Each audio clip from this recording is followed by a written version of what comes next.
Neste mês de março de 2021, houve mudanças realmente impressionantes no quadro econômico, político e de saúde pública do país. Eu não me recordo de ter vivido um mês como este. O mês ainda nem acabou e as mudanças foram enormes.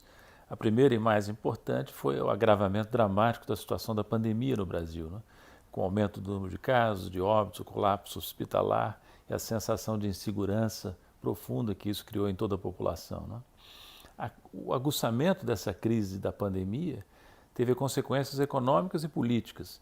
No plano econômico, por exemplo, eu entendo que o que aconteceu em termos de saúde pública até agora virtualmente enterra as chances de uma recuperação significativa da economia brasileira neste ano de 2021, talvez até no ano que vem. O PIB deve crescer pouco, o desemprego vai continuar alto, a pobreza e a miséria estão aumentando, pelo menos no curto prazo continuarão a aumentar.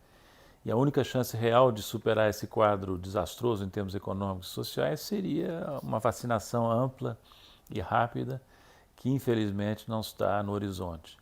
Em termos políticos, essa combinação de pandemia fora do controle com situação econômica e social cada vez mais difícil atingiu em cheio o prestígio do presidente Bolsonaro.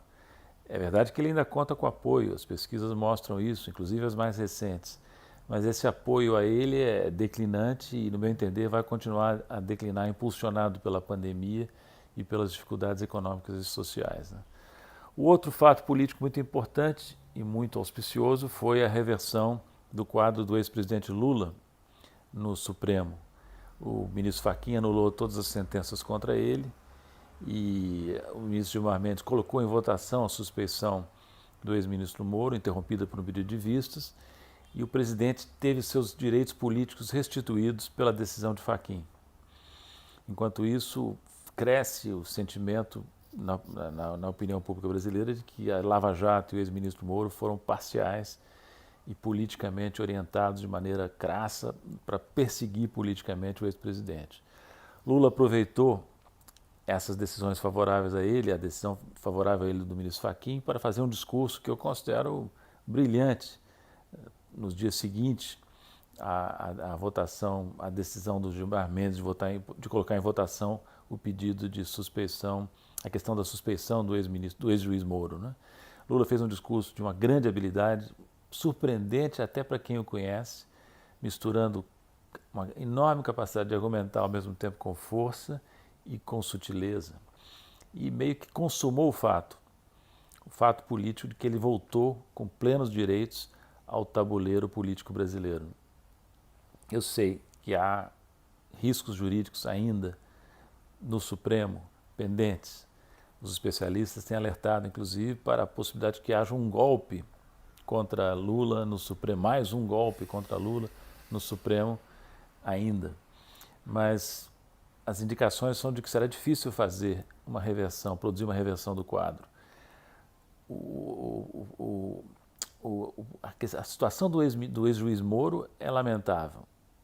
Parece inconcebível que a segunda turma do Supremo vá se opor à declaração de suspeição, depois dos votos do ministro Gilmar Mendes, do ministro Lewandowski, e do que sabemos a partir da Vaza Jato, é muito difícil que não aconteça a aprovação da suspeição do ministro Moro, no meu entender, embora tudo seja possível. E parece difícil que o recurso da Procuradoria-Geral da República contra a decisão de Fachin seja aceito. De novo, tudo é possível.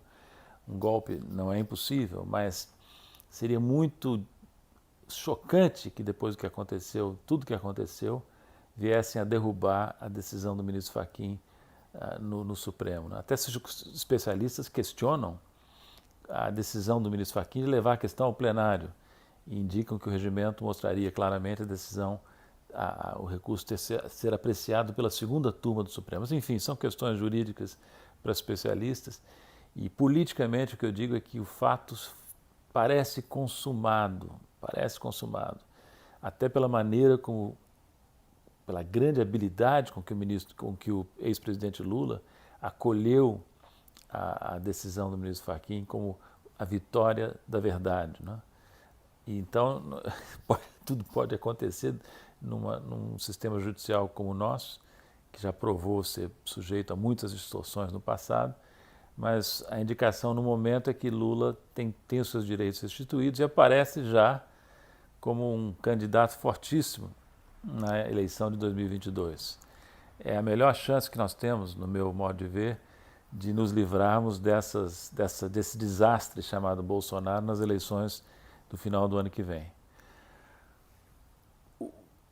É bem verdade que muito melhor do que aguardar as eleições seria tomar os motivos inúmeros que existem para destituir o atual presidente dentro das regras da democracia, interromper esse mandato. Nós já pagamos um preço altíssimo pelos primeiros 2 anos de Bolsonaro e pagaremos um preço ainda maior se tivermos que aturá-lo na presidência com a sua capacidade destrutiva e desorganizativa até o final do ano que vem. Mas se ele conseguir chegar lá, haverá com Lula uma chance importante de derrotá-lo, né? No momento, é muito pouco plausível aquela especulação de que Bolsonaro teria ficado contente de poder polarizar contra Lula. Não, Lula é certamente o maior adversário que Bolsonaro poderá ter nas eleições. Bolsonaro ainda tem prestígio. Se a eleição fosse hoje, você teria o seguinte quadro: a direita tradicional brasileira não conseguiu ainda gerar um candidato competitivo. Pode conseguir, mas ainda não conseguiu. Então, no quadro que nós temos hoje, a fotografia de hoje é Lula e Bolsonaro no segundo turno, com vantagem para Lula. E Lula versus Bolsonaro no segundo turno, ainda vai alguém dizer que é uma escolha difícil?